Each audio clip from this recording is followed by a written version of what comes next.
Hello, everybody. Welcome back. I hope you enjoyed those very special messages. We watched them twice. That's right. While you were watching them once, we just sped it up because we really enjoy the special messages during the break. And if you're in Poland, you might buy some of that stuff. They were all great. But most of you are not in Poland, so you probably won't buy any of it. And you won't even understand the messages, but that doesn't matter. It's the pictures that count, right? Well, you understand every advertisement in secret language. Wait a second. Where did you come from? Oh, yeah. We have a special guest. Oh, my gosh. Let's hear. This is Alex Hi, guys. Wierzejski. Nice to see you. Alex Wierzejski has joined us. I didn't even realize. I thought I was talking to Chris. This particular set of letters, you pronounce Wierzejski or whatever. Wierzejski. So you see my pronunciation. I see. It's No, amazing. it's Amazing. You are It's only very 30 southern. years in Poland. And I still can't get it right. Yep. Yeah. Wierzejski. Okay. Now that we got over my Polish lesson, there will be many more. Do you have some time after the show? I have some cash. Yeah. Well, I'm too expensive for you. Yes, I know. He's a busy man. Creator of Poland Daily and moving force behind it. And thank you very much for that, Alex. And also does the business news. So he's a fellow that you should be in contact with. And also is on this station called Republika, on the regular news and special things and interviewing people and traveling with prime ministers and things like that. So we're very glad that finally I could get you on the show. Both of you, I've tried to get on the show for a while, and to have you both at the same time is very nice. So I hope you'll talk a lot about interesting things so I can go to sleep. Thank you. It'd be very nice. Just get us started. Yeah, we have Tony Gonzalez, by the way.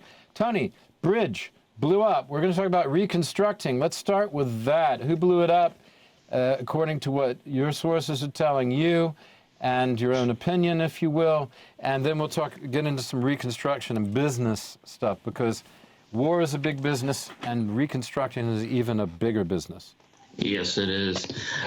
So the bridge is allegedly blown up by the Ukrainians. It was planned, it was very targeted, and it was strategic in the point how they did it, because they did a lot of reconnaissance based on what rail trains and what time they were. So the DTGs of every single train that used that bridge. And then also they timed it at the same time, at the same point, so they'll have a harder time for the civilians and the regular resupplies into Crimea.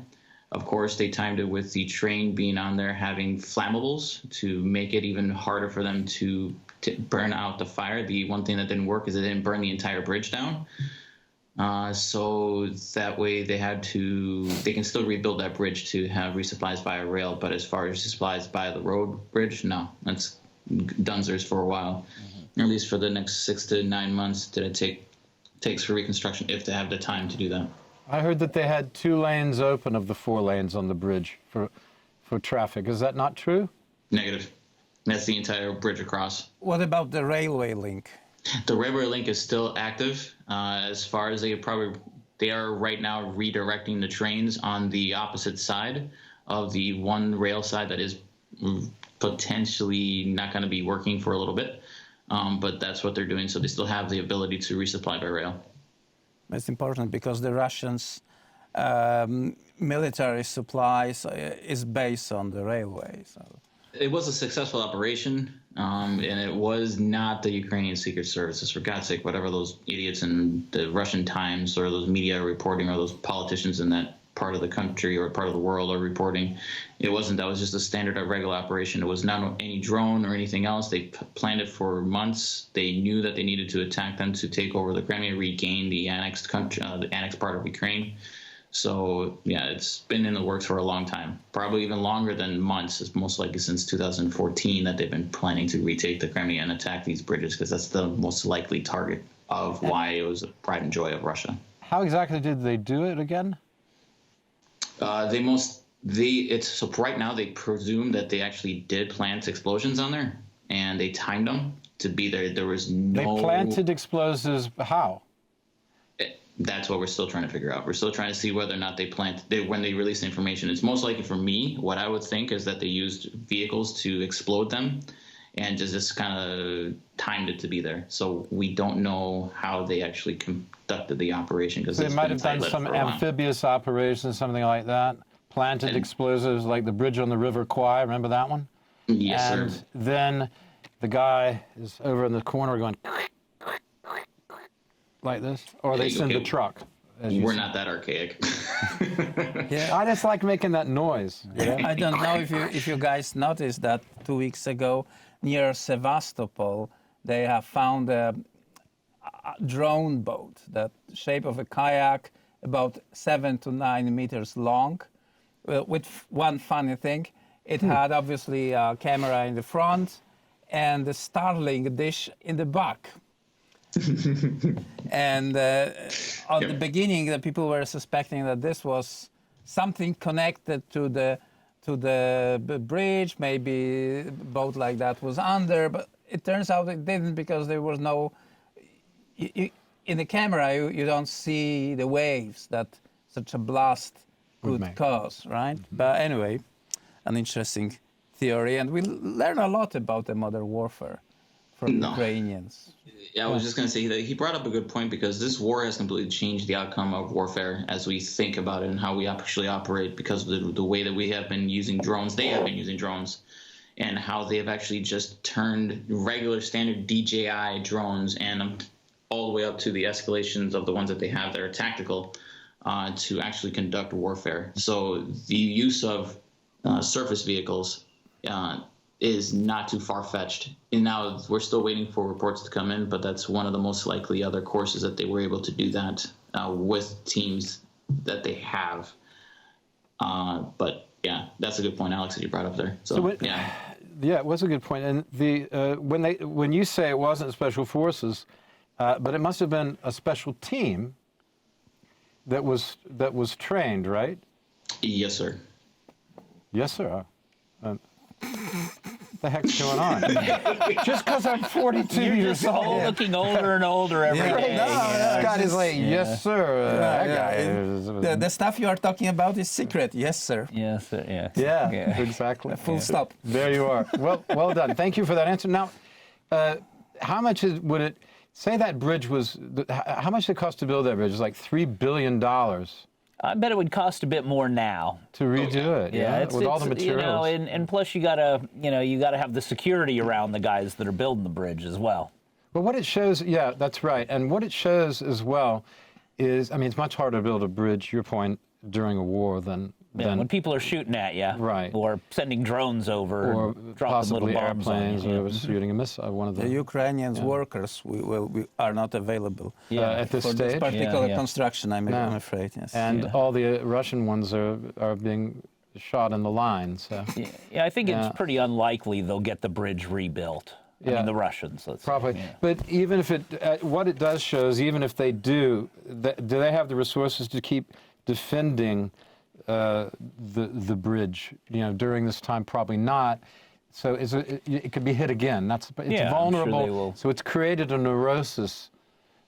Anyone who's in Crimea and can't get out by air is probably pretty neurotic at this stage, right? They say there are lines to the bridge and to the ferries that were installed. So it's going to be tough. And also, the Russians in Kiev, there are two hills and there is a walkway between them with a nice view. Right. And it was targeted. Mind that the hit was on the night from Friday to Saturday, and Monday morning Russians were trying to destroy that walkway that made literally out of concrete and glass, and they failed. Yeah, I've been on that. It's a tourist walk. You've been there too, haven't you? No, I You haven't been Have in you been Kiev. there on that walk? No, Yeah. not that one. I did a lot of walking, and I've been a few times. You know I have, because I wrote a couple articles for your magazine Absolutely. about being there. That's investment on Mr. Klitschko, right? Yeah, exactly. Oh, Mr. Klitschko. They're a very interesting subject, both of them. The mayor we're talking about and his brother, both of them former heavyweight champions. So the thing is this, look, we look at the hurricane in the United States. That's a small rebuilding, and that's going to be massive. There's going to be $250 billion just to rebuild that small area that was just totally destroyed. It's, Fort Myers, Sanibel Island, around there. Then subsequent damage, lesser damage, but spreads out over a much wider area, and into flooding in Carolinas, for example. So that's about $250 billion. What's it going to cost? What did it cost to rebuild Poland after World War II? I've just been doing a series on the Warsaw Uprising, which much of it reminds me of this war. It's still not right finished, now. right? It is still not finished, and it's cost trillions, in our dollars today. What's it going to cost anybody? Craig, why don't you lead us off with your tell us about your visit over there. I was in Kiev and about 3 months ago, going with our team in Ukraine, and they were showing me, Bucha and Irpin and other places that you'll never hear on the news that were actually even hit a lot worse than those places. They were obviously hit worse. But I mean, the rebuilding is started right away. I mean, anyone with a house there that had went back, generally it was roof damage. So they, every single person had, started rebuilding their roofs. And so you see really a lot of not huge construction projects from EBRD or World Bank. I mean, anyone that went back that could repair their house were repairing it. So all the local construction guys, anyone with any materials, selling materials, they're all working. It's not like the Ukrainians are sitting back waiting for the World Bank to throw in $1 trillion. They're really trying to get their houses back to work, at least before it gets cold.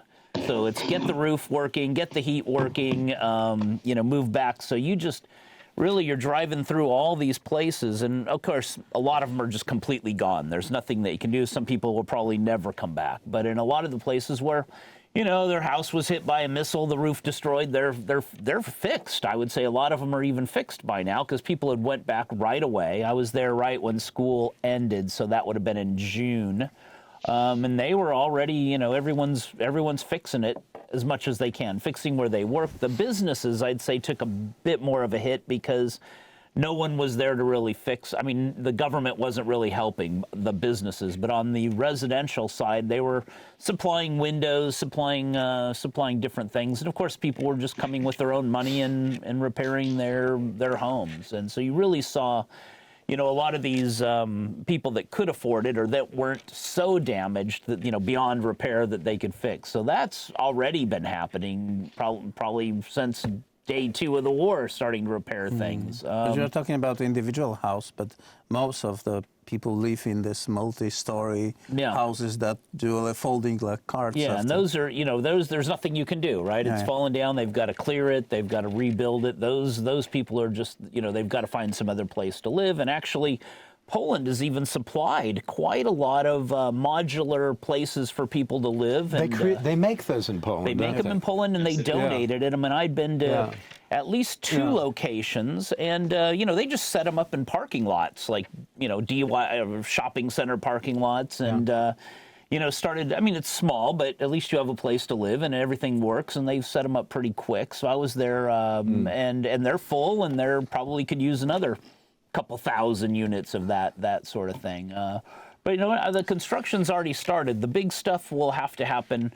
And a lot of things you don't hear about that were destroyed were just about, I don't know if the percentage is right, but it's just a number I heard, 20% of all the logistics locations. So all the warehouses, a warehouse getting blown up doesn't really make CNN, but a lot of warehouses, a lot of DIY stores blown up because those were, military targets. So I think 20% of the logistics locations, warehouses, probably factories is where we're hit. So, another great opportunity for companies to come in and rebuild. But at the moment, it's going to be tough because no one wants to put in real money in and, just gets hit again.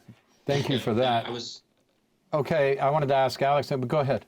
Jump in. No, Alex, please. I was just going to ask about the Marshall Plan that they brought up. If we've ever gotten a hint of the Ukrainian Marshall Plan that they presented to the EU, it was rejected at first, and then now they went back to the drawing table 2 weeks ago to revamp it because it's going to cost more than their projected amount that they've started because they have to do in phases.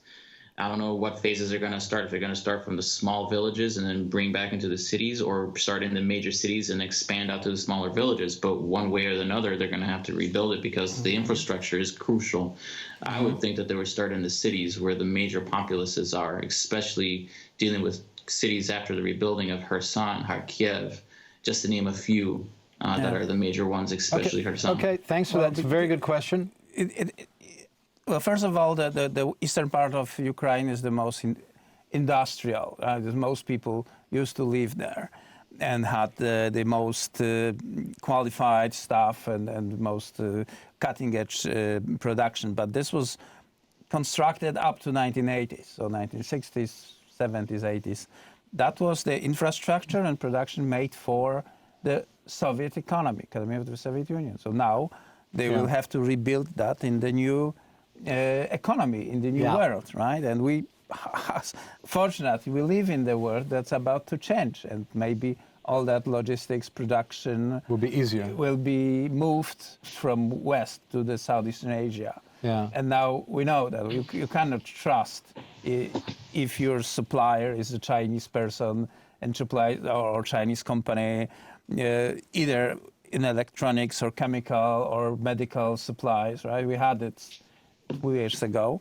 So maybe now... You mean during COVID there were problems, will we be able to get the supply of things we need, and then there's supply chain problems? Poland paid in dollars for the medical supply from China, but President Andrzej Duda had to kowtow to Chairman Xi, thanking for that. We paid for that with our own money. And to you get also it have back, to thank him. You have to thank it publicly on Chinese TV. Right? Yeah, so we need to make more of our own stuff, which you guys were talking in the break about something that was interesting. Craig, you want to take it up now? Well, I mean, the factories are moving here. They are moving. I mean, I say here, I mean Central Eastern Europe and from Asia. It's a slow process, but it is happening. And yeah, if you want to have I think if you want to run a company where you need production and you need supply chain, you've got to have at least a secondary. I think everyone's agreed you need a secondary location, which is, I mean, for Europe, it's only Central Europe, Southeastern Europe locations. So Poland, Czech, Hungary, Romania, or Ukraine Serbia, after the war. Or even Ukraine, but I don't think anyone's looking there right now. But I think they will. The opportunities are bigger. And it's clear the Chinese are not trustworthy partners in anything. So I think the more they're moving, so a lot of the factory worker, and it is a slow process moving a factory from, or even opening a new factory. It does take time. You have to get permits. You have to get figure out where the HR is coming from, and but they are moving. They are moving here, and light production, even I would say not really heavy production yet, but it's in the they're not going to open any more factories in China without having something here in this region to help with either the European market or U.S. market. Mm-hmm. Well, the only real life experience I have with moving factories and reinstalling industries is from the Monopoly game. So I may not be a so it's a lot easier in the game, This should happen faster. But the things are happening this way, and you can clearly look. And there is a funny story that there are already terms invented, like decoupling with China, right? Like nearshoring means that you got a factory closer to the market than thousands of miles, or friend-shoring. Friend-shoring, that's a good one. You put your factory in the place where people are sharing your ideas, your values, and if they say something they will do, or rather try to screw you up. Or if they will try to, excuse me for the S word, they will be prosecuted. That's okay. No children are allowed to watch this. That's right. That's good. But that's without earplugs. We know the top developers of industrial, and they're just they're busy doing build-to-suit projects for manufacturing and light manufacturing all through the region, whether it's Poland, Czech, Hungary, Romania, Serbia, even Croatia. A lot of these even smaller places are looking quite good financially, but also just trustworthy. And they're not going to, and if someone does steal your patent or steal your ideas, you can go to court in Poland. You can go to court in the EU, and there's a rule of laws, and they're being followed, as opposed in China where they just steal it and open the factory next door, or just use your factory, or make the same factory, the same factory. Yeah, or Russia for that matter. Now, or there was Russia. a time when Russia was okay under Yeltsin. It was okay. There were people who went over there and did great work in the 90s. I know a couple of them. I'm sure you know a couple of them, and you know a couple of them too. You know the same ones I know. Yeah. But it's been a very different story for 20 years. Yeah. That's a long time. I just want to say about monopoly, it's very important to remember utilities and railroads. Yeah, that's where the money is. Yeah. Yep. Get them. You always want to hold on to those, don't you? Yeah, there are people who are always looking for those tips from me. They expect to hear those sort of things. And Tony, any comment from you on what we've just been talking about? No, it's actually what I've been talking with a lot of my mates that are investment, because I do a lot of investments of my own, and the biggest one is the supply chain infrastructure coming out of those eastern countries once we get out of this little and idiotic war that Russia started. But the other thing that we're looking at is about Tajikistan, Kazakhstan, and all those stans countries that are there in Eastern Europe that are northern partners, northern bordering countries to the Ukraine, that could actually potentially be also areas where the EU could actually operate once they get rid of their idiot partner to the east. Could you tell us some specifics about the conference or the people, some meetings you had over there with property people, Craig? Names, addresses, names, addresses, phone contacts, numbers. Yeah, because I'd like samples. I know a couple of guys Simple in New stuff. York. They got some money. Yeah. Well, a lot. Alex is in. Yeah. Here we go. Well, there's not been. I mean, there's not been a lot of decrease in pricing and in values. So on the commercial real estate guys, the same guys holding on to the properties they have. They're not ready to dump them yet. They might say they're out, but they're not out. They're there. They're hanging on to them. And a few of the big guys have even just told me, hey, we're quietly buying.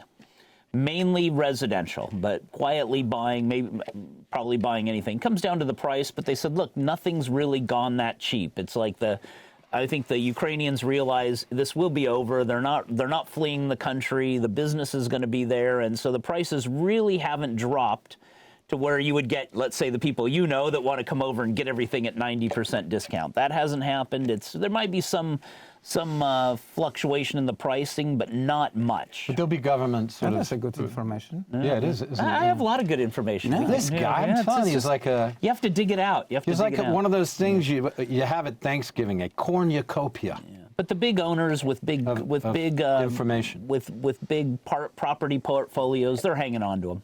Okay, last question, quickly, all three of you. When we look at Mariupol, if it's in the Russian section, if Ukraine doesn't get that back, will it ever be rebuilt? Because the Russians will never afford it. Mm. They're getting it back. They're getting it back. They're getting it back. They're wrong. The Russians absolutely can afford to rebuild Mariupol. Remember that they got $1 billion a month only from the hydrocarbon sale. So they are actually profiting on this war. But Ukrainians will get it back, and this will be a beautiful city for universities and vacation on the sea and stuff. Build it back even more beautiful, maybe some of that neo-Renaissance, neo-Gothic kind of neo-Georgian stuff. But that's instead of exactly this right. new The horrible Russians, stuff. whenever you hear, the Russians have the money to build all of it back, and Tony. they're making tons of money on this war. Thank you, sir. Thank you, sir. Tony, last word. Yeah, Mariupol is going to be retaken. The Ukrainians, without a doubt, will take it back, and they will rebuild it even better than it was before. And yeah, he's right. The Russians can afford it, and they should be repartitioning everything that they have destroyed in the Ukraine. Okay, So, one quick question: yes or no? Yes or no to all three of you. Small nuclear arms used? Yes or no? No. No, but I've never been right before on anything in the I was future. wrong about the invasion. Yeah, exactly. Me too. Tony. Potentially. I can't say yes or no. It's potential. It just depends. Gosh, and he knows more about what's It's potential, inside for sure. stuff It's than we do. potential, yeah. And he's been in these situations. Thank you, everyone. I want to thank my guests very much. Finally, Alex, for coming and joining us. Alex. It has been a fantastic experience. Amazing Craig, experience. thank you for being here. Your names will be underneath, so I don't have to say last one. Friends of mine. Craig, I've known him forever. Tony has become a great regular on the show, and we really appreciate his contribution. Wish we could shake your hand, but I will shake your hand when I see you next time, okay? Definitely. Thank you, Tony, as usual. Thank you all for watching. May I say, you're looking well. Stay that way.